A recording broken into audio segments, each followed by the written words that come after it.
tuning in. I'm Ann Powell with the WJTS News. A registered sex offender is now behind bars after being arrested on drug charges in Perry County. Troy police learned that 43-year-old Lonnie Miller had been living in Troy. Miller was a registered sex offender and is wanted for drug charges out of Kentucky. Miller was arrested at his house without further incident. Police also searched the home and found over 1 pound of methamphetamine. Miller was charged with felony counts of dealing and possession of methamphetamine, dealing in a controlled substance, failure to register as a sex offender, maintaining a common nuisance, and on misdemeanor counts of possession of paraphernalia and possession of marijuana. The biggest country music festival in the tri-state area is coming back to Jasper. The 2021 Red, White, and Brown Music Festival takes place on Saturday, August 28th at Jubilar Toyota 12th Avenue in Jasper. Chart-topping country music artists including Craig Morgan and Terry Clark are co-headlining this year's festival, with special guests David Ball, Channing Wilson, and Andy Brasher. Ronnie Watts, Annabelle Whiteledge, and Seth Thomas are also scheduled to perform. Tickets are on sale now at rwbmusicfest.com. Prices are $30 in advance or $35 on the day of the show. Kids 12 and under are free with paid adult admission. All original tickets purchased last year are still valid. All proceeds will benefit local veteran organizations. Indiana is not going back to normal for at least another month. Governor Eric Holcomb extended the state's coronavirus emergency order until Memorial Day this week. The governor ended the state's mask mandate last month, but many cities and counties around the state still have their mask requirements in place. The new order keeps some limits on businesses, but mainly it forces them to provide coronavirus safety measures. The governor says the state isn't quite there yet. The Indiana Department of Health will soon start including data on COVID-19 variants on their website. This comes after 1,100 COVID-19 variant cases have been identified in the Hoosier State. Of those, over 800 are the B.1.1.7 variant.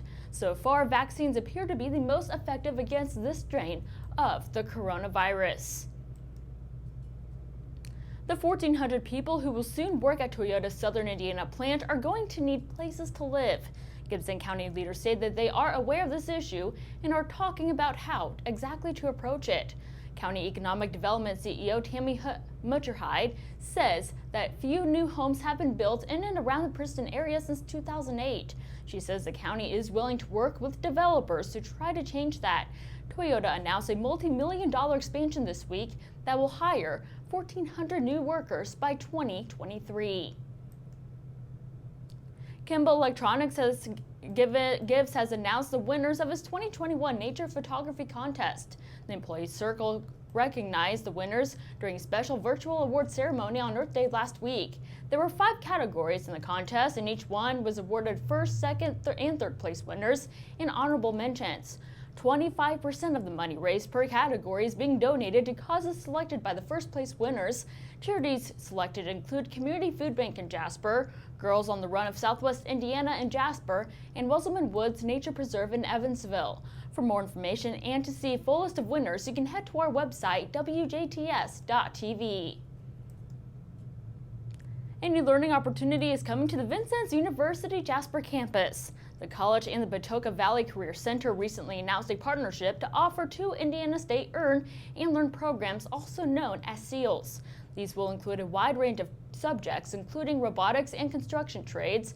This will give students a relative learning experience and provide local employers with a pipeline of future employees. Students in each program will also earn industry-recognized credentials through the career and technical education coursework and dual credit through Ivy Tech Community College.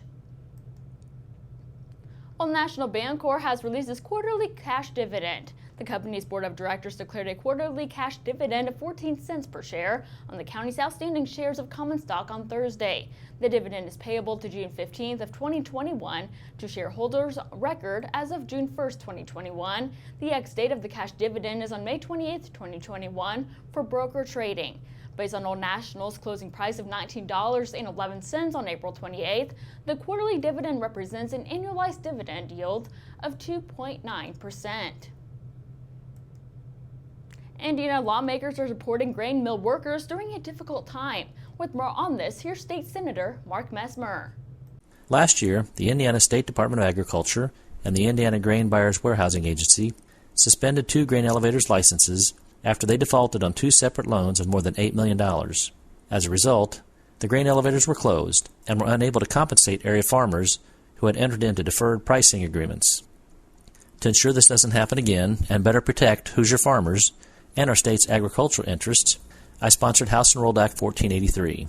This legislation sets limits on deferred pricing agreements between farmers and grain elevators in order to make sure all the grain sales will be covered by the protections of the Grain Indemnity Fund. The Grain Indemnity Fund is a farmer-funded insurance program that protects farmers from catastrophic financial losses. Payouts under the program are funded by premiums that grain farmers must pay when they sell their crops. Currently, farmers don't need to pay any premiums unless the total fund value falls below $20 million. House Enrolled Act 1483 also takes action to support struggling grain mills, empowering the director of the Grain Indemnity Program to intervene sooner if an elevator is showing financial trouble. This will hopefully keep other elevators from going under. In addition, the legislation increases the maximum bond requirement for grain purchases, so there's more financial security to farmers who sell grain. To ensure that our state is doing everything it can to help Indiana farmers and grain mills, this legislation has gone through many changes during the legislative process. Agriculture is an important part of our community, and I will continue to be an advocate for policies that improve the industry. As always, feel free to contact my office directly with your questions and concerns by email at senator.messmer@iga.in.gov or by phone at 800-382-9467. This has been State Senator Mark Messmer with this week's Messmer Report. Thank you, Senator.